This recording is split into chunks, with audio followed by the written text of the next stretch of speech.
అందరికీ praise the lord. ప్రభు అయిన యేసుక్రీస్తు శక్తి కలిగిన నామంలో మీకు అందరికీ శుభములు తెలియజేస్తూ ఉన్నాను.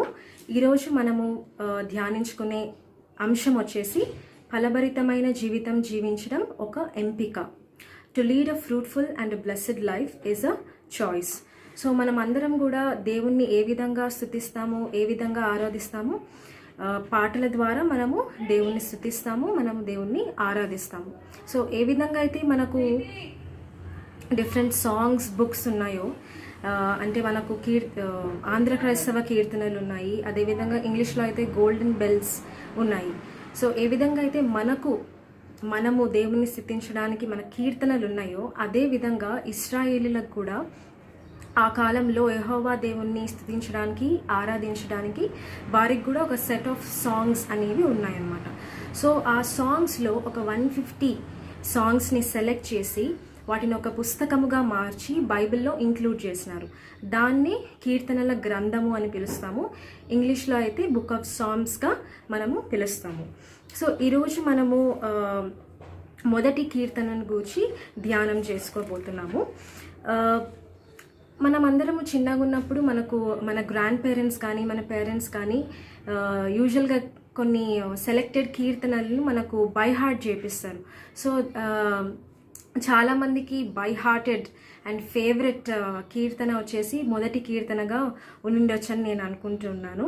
అండ్ ఎందుకు ఈ ఫస్ట్ సామ్ని ఎందుకు బిగినింగ్లో పెట్టినారు అని మనం గమనించినట్లయితే చాలామంది స్కాలర్స్ ఏం చెప్తారంటే, ఈ మొదటి కీర్తన అనేది it's a wisdom psalm and it's like a jewel in the beginning అనమాట. అండ్ అంతేకాకుండా it's like a threshold which leads to the rest of the psalms.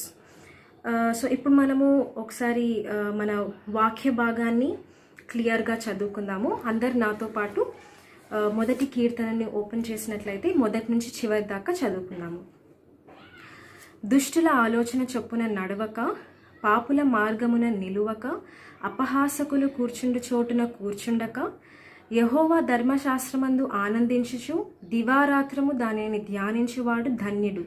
అతడు నీటి కాలువల యోరున నాటబడినదై ఆకు వాడక తన కాలమందు ఫలమిచ్చు చెట్టు వలె నుండును. అతడు చేయునదంతయు సఫలమగును. దుష్టులు అలాగున నుండక గాలి చెదరగొట్టు పొట్టువలే నుందురు. కాబట్టి న్యాయ విమర్శలో దుష్టులను, నీతిమంతుల సభలో పాపులను నిలువరు. నీతిమంతుల మార్గము యెహోవాకు తెలియను, దుష్టుల మార్గము నాశనమునకు నడుపును.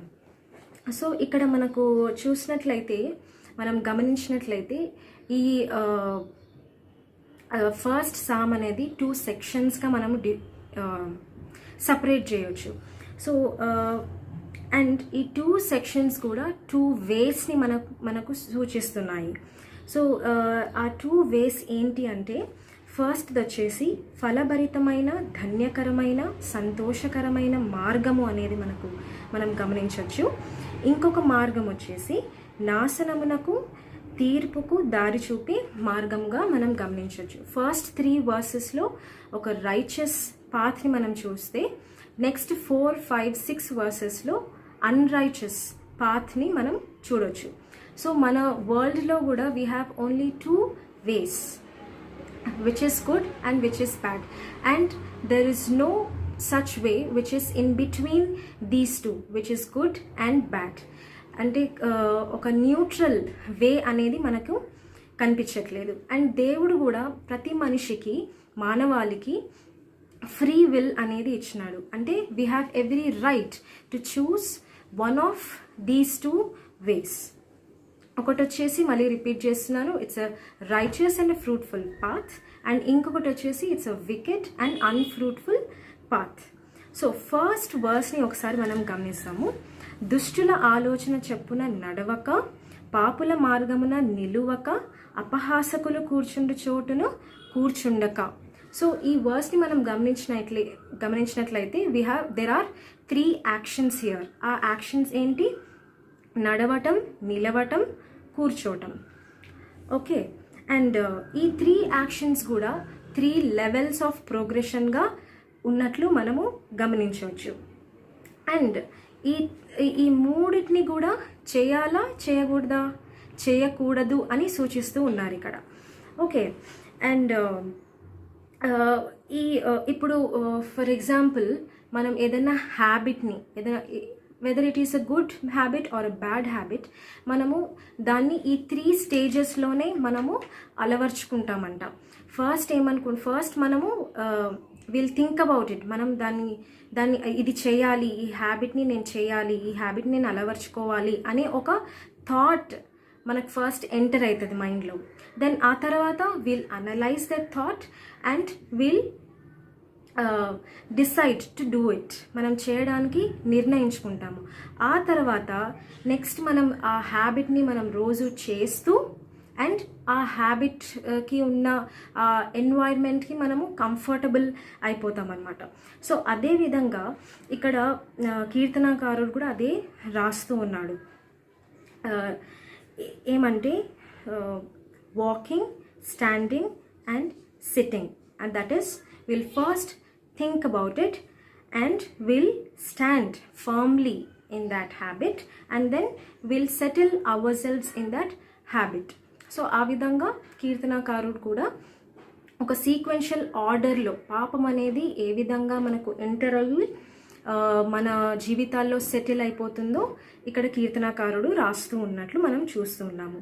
సో రాల్ఫ్ వాల్డో ఎమర్సన్ అనే ఒక అమెరికన్ ఎస్సేయిస్ట్ ఒక కోట్ని ఇచ్చినాడు. అది నేను మీకు చదివి వినిపిస్తాను. So a thought and you reap an action, so an action and you reap a habit, so a habit and you reap a character, and so a character and you reap a destiny. So ఒక చిన్న thought మన లైఫ్ని మొత్తాన్ని కూడా rule చేయగలదు. So we should be very careful about our thoughts, whether we are thinking good thoughts or whether we are having bad thoughts అనేది మనం ఒకసారి మనల్ని మనం పరీక్షించుకోవాలి. అండ్ సో మనము ఏ విధంగా మనము కేర్ఫుల్గా ఉండవచ్చు మన థాట్స్ని కంట్రోల్ చేసుకోవడానికి అంటే, మన థింకింగ్ లెవెల్ చెప్పినాను కదా, ఫస్ట్ లెవెల్. ఆ ఫస్ట్ లెవెల్లోనే మనకి ఏదైనా బ్యాడ్ థాట్ వస్తే అక్కడే దాన్ని క్రష్ చేసి we have to stop it, we have to curb that thought అని మనం గుర్తుపెట్టుకోవాలి. సో ఇది ఒక ఇల్లస్ట్రేషన్, ఒక చిన్న స్టోరీ నేను చెప్తాను. మార్టిన్ లూథర్ అనే వ్యక్తి ఒకసారి సండే స్కూల్కి వెళ్తాడనమాట. సో అక్కడున్న సండే స్కూల్ పిల్లలతో మాట్లాడుతూ ఆయన ఒక క్వశ్చన్ వేస్తాడు. ఒక పాముని ఏం ఆలోచించకుండా చాలా ధైర్యంగా దాన్ని చంపాలంటే ఏ విధంగా చంపాలి పిల్లలు అని అడుగుతాడు. సో అక్కడున్న పిల్లలందరూ కూడా డిఫరెంట్ ఆన్సర్స్ ఇస్తారు. కొంతమంది ఏమంటారంటే దాన్ని రాయితో కొట్టి చంపాలి సార్ అని చెప్తారు, ఇంకొకరేమో దాన్ని గన్తో పెట్టి కాల్ చేయాలి అని చెప్తారు, ఇంకొకరేమో కర్రను యూస్ చేయాలి దాన్ని చంపడానికి అని అంటారు. ఒక చిన్న పాప మాత్రం లేసి ఏం చెప్తుందంటే, ఒక మెథడ్ ఉంది సార్, అది ఎవరైనా చేయొచ్చు, ఎంత చిన్న పిల్లవాడైనా కూడా దాన్ని చేయొచ్చు అని చెప్తాడు. అది ఏంటి అంటే, పాము ఒక గుడ్డు, ఫస్ట్ అది it will be in egg form, right, అది బయటికి రాకముందు. సో ఆ ఎగ్ ఫామ్ అది ప్రైమరీ లెవెల్, ప్రైమరీ స్టేజ్. ఆ ప్రైమరీ స్టేజ్లో ఉన్నప్పుడే మనము ఆ గుడ్డుని క్రష్ చేసి చంపేస్తే ఆ పాముని మనము చంపేయచ్చు సార్ అని చెప్తుంది. సో దీనివల్ల మనం ఏం నేర్చుకుంటూ ఉన్నాము అంటే, మన చెడు తలంపులు అనేవి కూడా ప్రైమరీ లెవెల్లో ఉన్నప్పుడే మనం వాటిని స్టాప్ చేయడానికి మనము ట్రై చేయాలి. Otherwise they will rule your life. అదే నీ హ్యాబిట్ అయిపోతుంది, అదే నీ క్యారెక్టర్ అయిపోతుంది, and in the end that will be your destiny. So కాబట్టి we should be very careful in our thoughts. And అంతేకాకుండా ఇక్కడ ముగ్గురిని సూచిస్తున్నాడు కీర్తనకారుడు. ఎవరెవరు వాళ్ళు అంటే, దుష్టులు, పాపులు, అపహాసకులు. సో ఇక్కడ దుష్టులు అంటే ఎవరు? దేవుని యందు భయము లేనివారు, దేవునికి వ్యతిరేకంగా మాట్లాడేవారు. అండ్ వాళ్ళు ఏ విధంగా ఉంటారంటే, they will be self dependent, they won't depend on God, they won't follow God's laws. Okay, and పాపులు అంటే ఎవరు అంటే, దేవుని చిత్తానుసారంగా ఎవరైతే జీవించారో అటువంటి వారిని పాపి అని పిలుస్తాము. అండ్ అపహాసకులు ఎవరు అంటే, స్కాఫర్స్, ఇంగ్లీష్లో అయితే స్కాఫర్స్, మాకర్స్ అని పిలిచినారు. సో ఎవరైతే దేవుని కానీ, దేవుని పనులను కానీ, దేవుని జనులను కానీ ఎవరైతే వారిని ఎగతాళిగా మాట్లాడుతూ వాళ్ళని మాక్ చేస్తారో సో వాళ్ళని అపహాసకులు అని పిలిచినారు. సో వీరి ముగ్గురిని మనం చూసినట్లయితే ఇట్లాంటి వాళ్ళు మన చుట్టూ చాలామంది ఉంటారు. లెట్స్ టేక్ అవర్ ఫ్రెండ్స్, మన ఫ్రెండ్సే ఉండొచ్చు, మన రిలేటివ్సే ఉండొచ్చు, ఎవరైతే మనం క్లోజ్గా మూవ్ అవుతామో వాళ్ళే ఈ విధంగా ఉండి ఉండవచ్చు. కానీ కీర్తనకారుడు ఏం చెప్తున్నాడంటే ఇలాంటి వ్యక్తులు మీ చుట్టూ ఉంటారు, బట్ దెన్ వాళ్ళకున్న యాటిట్యూడ్, వాళ్ళకున్న బిహేవియర్ వల్ల మనం ఇన్ఫ్లుయెన్స్ కాకూడదు. ఓకే, ఇక్కడ ఏమి దేవుడు మీ అట్లాంటి జనులతో మీ ఫ్రెండ్సే అట్లా ఉండొచ్చు, but then God is not asking you to hate them, but God is asking you to hate the sin that they are doing. మనిషిని ఇక్కడ దేవుడు హేట్ చేయమని వాళ్ళ నుంచి దూరంగా ఉండమని చెప్పడం లేదు, కానీ వాళ్ళ బిహేవియర్, వాళ్ళ చెడుతనం నుంచి మనం దూరంగా ఉండాలి అని చెప్తున్నాడు. సో వాళ్ళకి దూరంగా ఉండడమే కాకుండా మనం ఏం చేయాలి, we have to be like a witness to them. మన జీవితాల ద్వారా మనము దేవుణ్ణి చూపించాలి అటువంటి ప్రజలకి. అండ్ అంతేకాకుండా we have to live an exemplary life to those kind of people, so that వాళ్ళు నిన్ను చూసి వాళ్ళు నేర్చుకుంటారు. ఓకే, అంతేకాకుండా అట్లాంటి ప్రజల కోసం మనము ప్రార్థన చేయాలి అని కూడా మనము జ్ఞాపకం పెట్టుకోవాలి. సో ఇంతవరకు మనము ఏం నేర్చుకున్నామంటే ఏది చేయకూడదో మనం నేర్చుకున్నాము. ఇప్పుడు మనం ఏం చేయాలో మనము చూద్దాము. సెకండ్ వర్స్ మనం గమనించినట్లయితే యెహోవా ధర్మశాస్త్రమందు ఆనందించుచు దివారాత్రము దానిని ధ్యానించువాడు ధన్యుడు. సో ఫస్ట్ ఫ్రేజ్ని మనం తీసుకుందాము. యెహోవా ధర్మశాస్త్రమందు ఆనందించుచు అంటే delight, those who delight in the word or law of God. Okay, మనము దేన్నైనా గురించి అంటే ఏదైనా ఎక్స్పీరియన్స్ మనకు ఆనందాన్ని ఇచ్చిందంటే దాన్ని మనము లైఫ్లో ఎప్పటికీ దాన్ని మర్చిపోలేము కదా. అండ్ ఈ దేవుని వాక్యం, దేవుని ధర్మశాస్త్రం అంటే nothing but the word of God.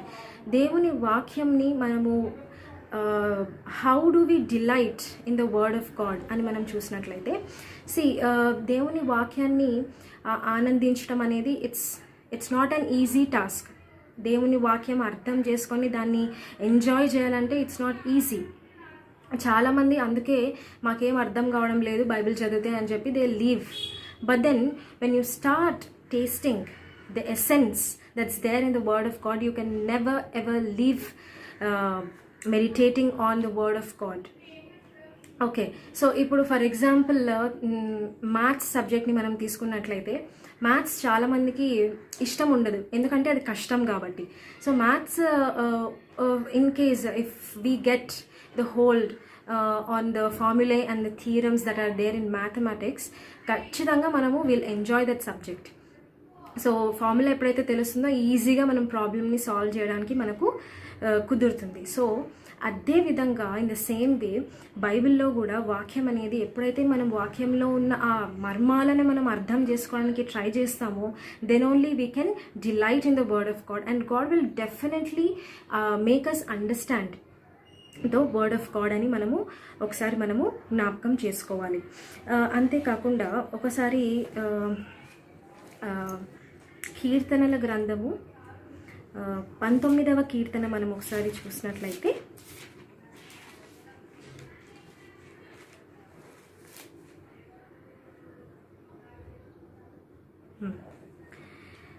Ninth verse middle నుంచి నేను చదువుతున్నాను. యెహోవా న్యాయ విధులు సత్యమైనవి, అవి కేవలము న్యాయమైనవి, అవి బంగారము కంటెను విస్తారమైనవి, మేలిని బంగారు కంటెను కోరదగినవి, తేనె కంటెను జుంటి తేనె ధారల కంటెను మధురమైనవి. వాటి వలన నీ సేవకుడు హెచ్చరిక నొందురు, వాటిని గైకొనుట వలన గొప్ప లాభము కలుగును. సో కాబట్టి ఎట్లా ఉంటాయంట దేవుని మాటలు, they are sweeter than honey. And దేవుని మాటలు ఎప్పుడు కూడా మనకు లాభాన్ని ఇస్తాయి కానీ నష్టాన్ని అవి మనకు కలుగజేయవు. అంతేకాకుండా అవి మనకు కాన్స్టాంట్గా హెచ్చరిస్తూనే ఉంటాడు దేవుడు. అంటే మన లైఫ్ని ఏ విధంగా లీడ్ చేయాలి అని మనకు ఒక గైడెన్స్గా ఈ గాడ్స్ వర్డ్ అనేది మనకు ఉంటుంది. ఒక రైచియస్ పాత్లో ఏ విధంగా పోవాలి అనేది దేవుడి వాక్యం మనకు చెప్తుందనమాట. అంతేకాకుండా దేవుని వాక్యం ఏ విధంగా ఉంటుందంట, హెబ్రీయులకు రాసిన పత్రిక 4వ అధ్యాయము 12వ వచనం మనం చూసినట్లయితే రెండంచులు కూడా ఖడ్గములాగా ఉంటుందంట. అంటే అది ఎంత షార్ప్ ఉంటుందంటే it will touch our hearts, it will go in to our hearts and it will touch our hearts and cleanse hour hearts. So ఆ విధంగా ఉంటుంది దేవుని వాక్యము. అంతేకాకుండా దేవుని వాక్యము మనకు నెమ్మది కూడా కలుగజేస్తూ ఉంటుంది. సో కష్టకాలంలో ఎప్పుడైతే ఇబ్బందుల్లో ఉంటామో అది మనకు చాలా ఎంకరేజింగ్గా కూడా ఉంటుంది. సో ఇంత గొప్ప దేవుని వాక్యాన్ని మనము ఎప్పుడైతే మనము ఆనందించడానికి ట్రై చేస్తామో, so then only we will know the truths that are there in the word of God. అంతేకాకుండా మనం ఏం చేయాలంట, దివారాత్రము దానిని ధ్యానించాలంట. ఏ విధంగా ధ్యానించాలి? దివారాత్రము అంటే ఇక్కడ ఫిగరేటివ్గా వాడినారు, ఫిగరేటివ్గా చెప్పినారు. అంటే వీ హ్యావ్ టు కాన్స్టాంట్లీ రెగ్యులర్గా మనం దేవుని వాక్యాన్ని ధ్యానించాలి అని చెప్తున్నారు. దేవుని వాక్యాన్ని ధ్యానించడం అంటే ఏంటి, అసలు ధ్యానం అంటే ఏంటి మనం చూసినట్లయితే, మనము యూజువల్గా దేవుని క్వైట్ టైం చేసుకుంటాం కదా, పొద్దున్నే లేసి మనం వాక్యం చదువుకుంటాం, ప్రేయర్ చేసుకుంటాం. ఆ టైంలో ఏం చేస్తాము, చాలామంది ఆఫీస్ గోయింగ్ పీపుల్ అయితే ఎస్పెషలీ మన యూత్ ఏం చేస్తారంటే జస్ట్ ఒక క్యాలెండర్లో డేట్ కింద ఒక వర్స్ ఉంటుంది, ఆ వర్స్ ఊరికి అట్లా పోయే ముందు చదువుకొని వెళ్ళిపోతారు. లేదంటే ఒక బైబిల్ ఓపెన్ చేయంగానే ఏదో ఒకటి వస్తుంది, ఆ చాప్టర్ని దన్న చదివేసి వెళ్ళిపోతాము. సో మన ధ్యానము ఆ విధంగా ఉండకూడదంట. మన ధ్యానం ఏ విధంగా ఉండాలంటే we have to sit and spend some time in the word of God. Like we have to read and read it. అంతేకాకుండా we have to think about it, దాన్ని అర్థం చేసుకోవడానికి ట్రై చేయాలి, దాని గురించి మనం ఆలోచించాలి. అండ్ ఈ వాక్య భాగము నేను నా లైఫ్లో ఎలా అప్లై చేసుకోగలను అనేది కూడా మనము గమనించాలి. అంతేకాకుండా దానిపైన ఒక మంచి స్టడీ చేయాలి. మనకు we have many sources right no, we have books and we have this ఇంటర్నెట్లో కూడా ఎన్నో రకరకాల స్టడీస్ ఉంటాయి కదా వాక్యం పైన, అవి కూడా మనం చదవచ్చు. అండ్ చాలా బుక్స్ కూడా మనము రెఫర్ చేసి వీ కెన్ మెడిటేట్. అండ్ అంతేకాకుండా we have to try to memorize the word of God అంట. సో ఇది నిజమైన మెడిటేషన్. సో ఎవరైతే ఈ విధంగా మెడిటేట్ చేస్తారో వాక్యం అనేది వాళ్ళ హృదయాల్లో ఉండిపోతుంది. ఓకే, సామ్ 119లో చూసినట్లయితే, నేను పాపము చేయకుండా ఉండినట్లు నా హృదయంలో నీ వాక్యము ఉంచుకున్నాను దేవా అని కీర్తనకారుడు చెప్తాడనమాట. సో అదేవిధంగా ఈ వాక్యం ఎప్పుడైతే మన హృదయాల్లో మనం భద్రపరుచుకుంటామో, లైఫ్లో ఎట్లాంటి సమస్య వచ్చినా, ఎట్లాంటి బాధ దుఃఖము వేసినా కూడా మనం ఎదుర్కోవడానికి we will be ready to face that challenge. So అంతేకాకుండా ఇంకొకటి ఏం చెప్తారంటే, ఈ వాక్యం చదువుకోవడం, బైబిల్ని మెడిటేట్ చేయడం అనేది పొద్దున్నే చేయాలి, ఎర్లీ మార్నింగ్ లేచిన వెంటనే చేయాలి అని చెప్తారు. సో అది లేచిన వెంటనే మనకు ఎందుకు చేయాలి అని చెప్తారు అంటే, throughout the day will be facing so many challenges and this word of God that we have read in the morning, that will help us, that will guide us to face those challenges. Okay, అంతేకాకుండా ఎవరైతే వాక్యాన్ని వాళ్ళ హృదయాల్లో భద్రపరుచుకుంటారో and ఎవరైతే వాక్యాన్ని ధ్యానం చేయరో, ఇద్దరికి same kind of problems వస్తాయి. కానీ ఎవరు నిలకడగా ఉంటారు, ఎవరు దాన్ని ధైర్యంగా ఫేస్ చేయగలరు అంటే, ఎవరైతే ఆ వాక్యాన్ని వాళ్ళ హృదయాల్లో భద్రపరుచుకుంటారో అట్లాంటి వాళ్ళు మాత్రమే ధైర్యంగా సమస్యలను వారు ఎదుర్కోగలరు. అండ్ థర్డ్ వర్స్ని మనం గమనిస్తాము. కీర్తనలు మనం చదువుకుంటున్నాం కదా, మొదటి కీర్తన 3rd verse, అతడు నీటి కాలువల యోరున నాటబడినదై ఆకు వాడక తన కాలమందు ఫలమిచ్చు చెట్టు వలె నుండును, అతడు చేయనదంతయు సఫలమగును. సో ఇక్కడ ఎవడైతే ఆయన ధర్మశాస్త్రమును ఆనందిస్తూ దివారాత్రము దాన్ని ధ్యానిస్తూ ఉంటాడో అతన్ని ఈ నీటి కాలువల యోరున నాటబడిన చెట్టు వల్లే పోలుస్తూ ఉన్నాడనమాట. సో ఎందుకు ఆ విధంగా కంపేర్ చేస్తున్నాడు, మెటఫారికల్ కంపారిజన్ ఎందుకు ఆ విధంగా చేసినాడు అని మనం ఒకసారి గమనిస్తే, ఈ నీటి కాలువ పక్కన కనుక ఏదైనా చెట్టుని నాటినామనుకోండి, సో అసలు అది ఎప్పటికీ ఎండిపోదు. ఎందుకు ఎండిపోదు? ఎందుకంటే దాని రూట్స్ అనేవి they always be soaking in that flowing water కదా. సో కాబట్టి ఈ రూట్స్ అనేవి ఫౌండేషన్. ఒక చెట్టు స్ట్రైట్గా నిలబడడానికి, అది ఫలించడానికి రూట్స్ అనేవి, దాని బేసిక్ ఫౌండేషన్ అనేది చాలా బాగుండాలి. అండ్ ఆ రూట్స్ అనే వాటికి కూడా ఎల్లప్పుడూ ఈ ఫుడ్, వాటర్ అనేది ఎప్పుడు అది పీలుస్తూ ఉంటే చెట్టు కూడా చాలా స్ట్రాంగ్గా, స్టేబుల్గా నిలబడుతుంది. ఇక్కడ రూట్స్ అనేది మనము మన థాట్స్కి కంపేర్ చేసుకున్నట్లయితే, మన ఆలోచనలు కూడా ఎప్పుడైతే దేవుని వాక్యానుసారంగా ఉంటాయో అప్పుడు మన క్రియలు అనేవి కూడా ఎట్లా ఉంటాయి? గాడ్లీగానే ఉంటాయి, మన యాక్షన్స్ కూడా. సో ఎప్పుడైతే your fruit will be godly, దైవ చిత్తానుసారమైన యాక్షన్స్ని మనము ప్రొడ్యూస్ చేయగలము. ఇప్పుడు ఈ చెట్టు ఏ విధంగా అయితే ఫ్రూట్ఫుల్గా, ఎందుకంటే దాని రూట్స్ అనేవి వాటర్లో ఉంటాయో, సో అదే విధంగా మన థాట్స్ అనేవి కూడా ఎప్పుడు మనం వర్డ్ ఆఫ్ గాడ్లో మనం సోక్ చేసినట్లయితే, వాక్యం అనేది మన హృదయాల్లో ఉన్నట్లయితే, మన యాక్షన్స్, మన ప్రోడక్ట్ అంటే ఏంటి? మన ఫ్రూట్ ఏంటి? నథింగ్ బట్ యాక్షన్స్, మన యాటిట్యూడ్స్, మన బిహేవియర్, ఇవన్నీ కూడా గాడ్లీగా ఉంటాయి అని మనము దీని ద్వారా తెలుసుకోవచ్చు. అండ్ తన కాలమందు ఫలమిచ్చు చెట్టు వలె ఉంటుంది. అంటే ఇక్కడ కూడా దేవుని వాక్యంలో మన థింకింగ్, మన లైఫ్ అనేది ఉంటే దేవుడు మనకు పెట్టిన టైంలో ఫ్రూట్ఫుల్ అవుతాం మనము. ఇప్పుడు మనము చాలాసార్లు అనుకుంటూ ఉంటాము కదా, నేనైతే రోజు బైబిల్ చదువుకుంటాను, దేవునికి ఇష్టకరమైన జీవితాన్ని జీవిస్తున్నాను, దేవుడి ఆజ్ఞలను నేను పాటిస్తూ ఉన్నాను, but then my life is not fruitful అని చాలామంది ఫీల్ అవుతూ ఉంటారు. అసలు బీయింగ్ ఫ్రూట్ఫుల్ అంటే ఏంటి అనేది మనం ఒకసారి చూసినట్లయితే, దేవుని చిత్తానుసారంగా జీవించడమే ఫ్రూట్ఫుల్నెస్ అంట. అండ్ దేవుని వాక్యాన్ని మనము లైఫ్లో అప్లై చేసుకుంటూ ఆయన ఇచ్చిన ఆజ్ఞలను మనం ఒబే చేస్తూ ఉండడమే నిజమైన ఫ్రూట్ఫుల్నెస్ అంట.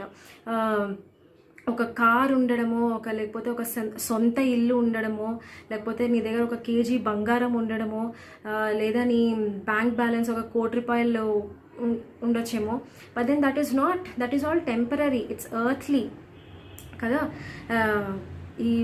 అది జస్ట్ మనం భూమిపైన ఉన్నప్పుడే ఈ బ్లెస్సింగ్ అనేది. But then when you have the word of God in you, okay, then that is real fruitfulness. And నువ్వు దేవుని చిత్తానుసారంగా జీవిస్తే, and God is going to bless you with eternal life. That is real fruitfulness అని మనము తెలుసుకోవాలి. And ఇంకొకటి విషయం ఏంటి అంటే, దేవుడిచ్చే ఆ ఫ్రూట్ అనేది మనకు కంప్లీట్ సాటిస్ఫాక్షన్ ఇస్తుంది. అండ్ మనం కూడా కాంపిటేటివ్గా మనం ఫీల్ అవ్వము. ఒక ఎగ్జాంపుల్ నేను చెప్తాను. ఇప్పుడు సపోజ్ నేను నా ఫ్రెండ్ ఎగ్జామ్కి చదువుకుంటున్నాము, ఇద్దరము బాగా ప్రేయర్ చేసుకొని కష్టపడి రాత్రంతా కూర్చొని చదివి ఎగ్జామ్ రాసినాము. అండ్ నాకు ఒక 25కి 22 మార్క్స్ వచ్చినాయి, బట్ నా ఫ్రెండ్కి 25 out of 25 మార్క్స్ వచ్చినాయి. But then I won't feel bad about my marks. Of course I got less marks, 22 వచ్చినాయి, but then I'm fully satisfied. ఎందుకు? Why do I have this satisfaction is because God has given me these marks. అంటే నాకు ఎంత ఇవ్వాలి అని దేవునికి తెలుసు కాబట్టి దేవుడు నాకు అంతే ఇచ్చినాడు, అండ్ ఐఎమ్ సాటిస్ఫైడ్. సో మనం కూడా మన జీవితాల్లో ఆ సాటిస్ఫాక్షన్ అనేది మనకు ఉండాలి. అండ్ దేవుడు నీకు ఇచ్చినాడు, నిన్ను బ్లెస్ చేసినాడు అంటే అది ఖచ్చితంగా నీకు ఒక కంప్లీట్ సాటిస్ఫాక్షన్ అనేది ఇస్తూ ఉంది. అండ్ అతడు చేయనదంతయు సఫలమగును అని చెప్తున్నాను. ఎవరు చేసేదంతా అవుతుందంట? ఎవరైతే దేవుని వాక్యమందు ఆనందించు, దాన్ని దివారాత్యము దాన్ని ధ్యానించువాడు, ఏం చేసినా కూడా అది ప్రాస్పర్ అవుతుందంట. అంటే ఇప్పుడు అతడు ఏం చేసినా కూడా ప్రాస్పర్ అవుతుంది, ఏం చేసినా కూడా అది సఫలం అవుతుంది అని ఎందుకు చెప్తున్నాడు అంటే దేవునికి వ్యతిరేకంగా అతడు ఏమైనా చేస్తాడా? లేదు. అతడు ఏం చేసినా దేవుని చిత్తానుసారంగా చేస్తాడు కాబట్టి ఆయన పనులన్నీ కూడా సఫలమవుతాం అనమాట. నెక్స్ట్ 4th వర్స్లో మనం చూసినట్లయితే, దుష్టులు అలాగున నుండక గాలికి చెదరగొట్టు పొట్టు వలె నుందురు అంట. నీతిమంతుడు సో ఇక్కడ దుష్టుణ్ణి దేంతో కంపేర్ చేస్తున్నారు? పొట్టుతో కంపేర్ చేస్తున్నారు. అండ్ ఇంతకుముందు వర్సెస్లో నీతిమంతుడిని ఏ విధంగా కంపేర్ చేస్తున్నారు? ఒక చెట్టుతో కంపేర్ చేస్తున్నారు. అంటే ఇప్పుడు గాలి వచ్చింది అనుకోండి, గాలి వస్తే పొట్టు చెదిరిపోతుందా లేకపోతే చెట్టు చెదిరిపోతుందా? పొట్టు చెదిరిపోతుంది కదా.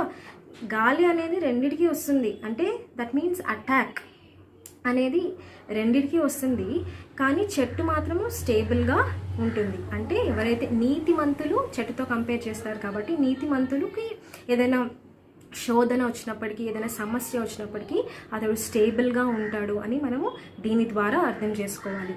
సో ఎంత పెద్ద సమస్య వచ్చినప్పటికీ మనలో వాక్యం ఉంటుంది కాబట్టి మనము దాన్ని విత్స్టాండ్ చేయగలము.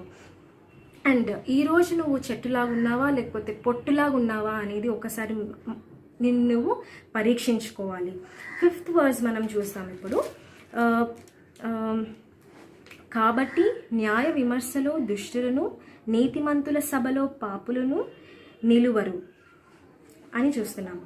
సో కాబట్టి ఈ అన్రైచస్ అంటే ఈ దుష్టులు, అపహాసకులు అండ్ పాపులు ఎవరైతే ఉంటారో వీళ్ళందరూ కూడా they can stand in the midst of righteous people. And దేవుని సన్నిధిలో కూడా వాళ్ళు కూర్చోవడానికి they will have lot of hesitation. Why? Because they are living a life which is far from God, and they never accept the word of God. ఎప్పుడు వాళ్ళు దేవుని వాక్యాన్ని వాళ్ళు చదవరు, యాక్సెప్ట్ చేయరు. అండ్ నేను ఫస్ట్లో చెప్పిన రీతిగా they are always self dependent. వాళ్ళు వాళ్ళ జ్ఞానం ద్వారా వాళ్ళు డెసిషన్స్ తీసుకుంటూ ఉంటారు. And they follow their own laws అనమాట. సో కాబట్టి అండ్ ఇంకొకటి ఏంటంటే పాపం అనేది వాళ్ళకు చాలా అలవాటైపోయి ఉంటుంది. And they are comfortable in doing sin. So కాబట్టి అట్లాంటి వాళ్ళు they hesitate to sit amongst these righteous people. And దేవుని సన్నిధికి వాళ్ళు ఎందుకు రాలేకపోతున్నారు, అండ్ దేవుని వాక్యాన్ని వాళ్ళు ఎందుకు చదవలేకపోతున్నారు అంటే వాళ్ళలో పాపం అనే ఒక అడ్డం ఉంది కాబట్టి. పాపం is like a hindrance for them which is stopping them to come to the presence of God and read the word of God. So ఈ రోజు మరి నేను ఆ విధంగా ఉన్నామేమో మనం ఒకసారి చెక్ చేసుకోవాలి. పాపం అనేది మనల్ని దేవునికి దూరంగా తీసుకొని పోతుందేమో మనల్ని మనం పరీక్షించుకోవాలి. చాలామంది మన ఫ్రెండ్స్ దేవుని సన్నిధికి రారా, చర్చ్కి రారా, బైబిల్ చదువుకో, ప్రేయర్ చేసుకో అని చెప్తే వాళ్ళు they never do. Because the sin that's there in their life that's stopping them, they are unable to forgive themselves and they are unable to forgive others. So that's why all these things are stopping them to come into the presence of God. ఈ రోజు మనం లాక్డౌన్లో ఉన్నాం, ఈరోజు మనం చర్చ్కి పోలేం, but then మన దేహాలే దేవుని ఆలయాలు. సో కాబట్టి మన లైఫ్స్ దేవుని చిత్తానుసారంగా మనము జీవించాలి. మన వాక్యానుసారంగా వాక్యాన్ని మన లైఫ్స్లో అన్వయించుకుంటూ మనం ఎప్పుడైతే జీవిస్తామో అదే ఫలభరితమైన జీవితంగా ఉంటుంది అని మనము ఈ వాక్య భాగం ద్వారా మనం తెలుసుకుంటూ ఉన్నాము. And last verse 6th verse మనం చూసినట్లయితే, నీతిమంతుల మార్గము యెహోవాకు తెలియను, దుష్టుల మార్గము నాశనమునకు నడుపును అంట. అంటే righteous people's path, God knows their path already. God knows their path అంటే హియర్ వాళ్ళు నీతిమంతులు ఎప్పుడైనా కానీ ఏదైనా డెసిషన్స్ తీసుకోవాలన్నా, వాళ్ళకి ఏదైనా థాట్ రావాలన్నా, థాట్ని డెవలప్ చేయాలన్నా they look up to God and they look into the word of God. Okay, to check whether it is right or wrong, whether it is according to the will of God or not అనేది వాళ్ళు test చేసుకుంటారు. So they always have that rapport, they always have that connection with God, right? So కాబట్టి వాళ్ళు దేవుని వైపు చూసినప్పుడు దేవుడు కూడా వాళ్ళ వైపు కంటిన్యూస్గా చూస్తూ ఉంటాడు. వాళ్ళ మార్గాలు ఏ విధంగా పోతున్నాయో అనేవి కూడా దేవునికి తెలుసు. బట్ దెన్ వెరాస్ దుష్టుల మార్గము నాశనమునకు నడుపును. ఎందుకంటే because they left God, right. వాళ్ళ లైఫ్స్ని వాళ్ళ కంట్రోల్లో తీసుకున్నారు, కానీ నా జీవితం దేవుని కంట్రోల్లో ఉండి దేవుడు చెప్పినట్లు నేను వినాలి అని వాళ్ళు అనుకోవడం లేదు. They just left God and they just left the word of God. So కాబట్టి దేవుడు కూడా అట్లాంటి వాళ్ళని వదిలేస్తాడంట. సో కాబట్టి మనం చాలా కేర్ఫుల్గా ఉండాలి.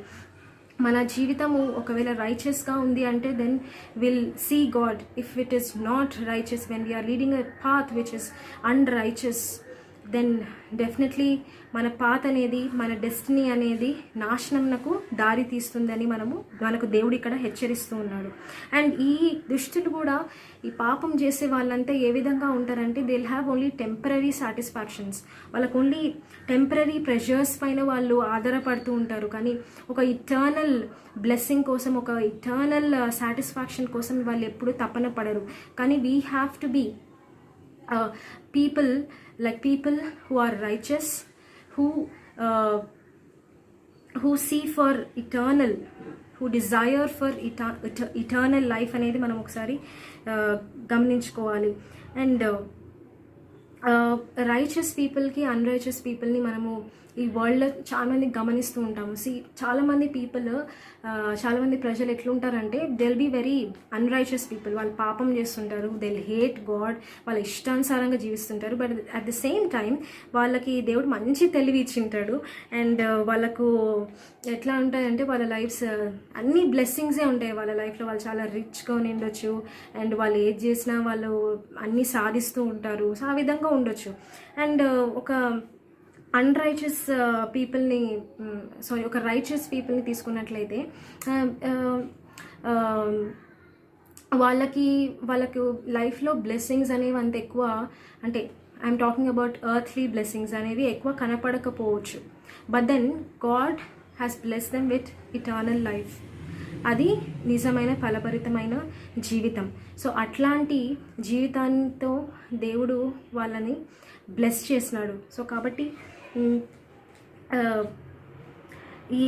మనము ఎప్పుడే కానీ వీ హ్యావ్ టు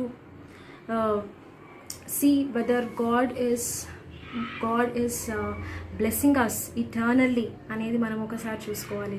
ఈ టెంపరరీ లైఫ్, ఈ ఎర్త్లీ ప్లెజర్స్ అనేవి కూడా దే ఆర్ ఆల్ ట్రాన్సిటరీ.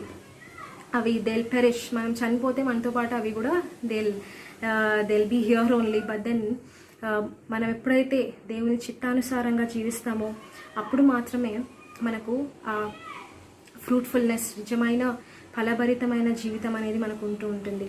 నేను స్టార్టింగ్లో బిగినింగ్లోనే నేను చెప్పినాను, God has given us free will అని. So there are only 2 choices. One is righteous path, one is unrighteous path, and we have the freedom to choose.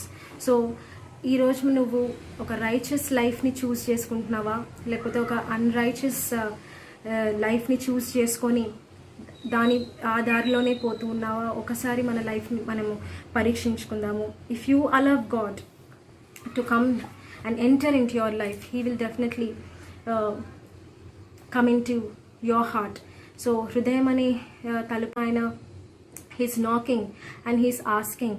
So కాబట్టి మనము we should allow God. మనం ఎంత గొప్ప సృష్టికర్త, he's waiting for us to accept, he's waiting for us to allow him inside our hearts. So కాబట్టి let us allow God to come into our hearts and lead our life and guide our life. And మనం కూడా రోజు మనము దివారాత్రములు ఆయన వాక్యాన్ని ధ్యానిస్తూ, ఆయన వాక్యమందు మనము ఆనందిస్తూ మనం జీవించడానికి మనము ట్రై చేస్తాము. అండ్ అలాగున మనం జీవిస్తే మనకు నిజమైన ఫలభరితమైన జీవితం, ఒక బ్లెస్సెడ్ లైఫ్ దేవుడు మనకు ఇస్తూ ఉన్నాడు. So the only thing we have to do is to delight in the word of God. Definitely your life will be fruitful. So అందరి తలలు వంచినట్లయితే ప్రార్థన చేసుకుందాము.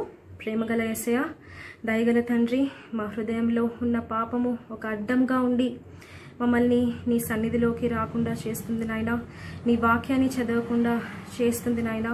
నీ వాక్యం ఎందు మేము ఆనందించలేకపోతున్నాం యేసయ్య. ప్రభా, దయచేసి మమ్మల్ని క్షమించండి. మా పాపములను ఈరోజే మేము ఒప్పుకుంటున్నాను యేసయ్యా. మా కాన్షియన్స్ని మీరు దయచేసి క్లియర్ చేయమని ప్రార్థన చేస్తున్నాను యేసయ్యా. దేవ దయచేసి మమ్మల్ని క్షమించండి. రక్షణ ఆనందము మేము మరలా ఎక్స్పీరియన్స్ చేయడానికి మాకు ఒక్క ఛాన్స్ ఇవ్వమని ప్రార్థన చేస్తున్నాను యేసయ్యా. Help us to delight in your word and lead our lives according to your will ప్రభా. We choose to be fruitful ప్రభా. మాలోని పనికిరాని తీగలను మీరు తీసివేయమని ప్రార్థన చేస్తున్నాను యేసయ్యా. శుద్ధ హృదయం మాకు దయచేయండి తండ్రి. నీ నీతి మార్గంలో మమ్మల్ని నడిపించమని ప్రార్థన చేస్తున్నాను యేసయ్యా.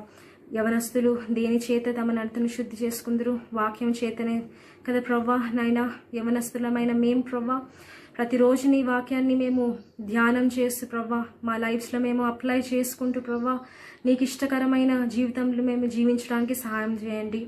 నీ నిత్య మార్గంలో మేము జీవించడానికి మాకు సహాయం చేస్తారని నమ్ముచున్నాం ప్రవ్వా. ఈరోజు we choose the righteous path, the path which is fruitful and blessed ప్రభా. తండ్రి దయచేసి నీ చిత్తమైతే మాకు ఒక ఫలభరితమైన జీవితాన్ని మాకు ఇవ్వమని యేసు పరిశుద్ధ నామంలో ఈ ప్రార్థన అడిగి వేడుకుంటున్నాను తండ్రి. ఆమెన్.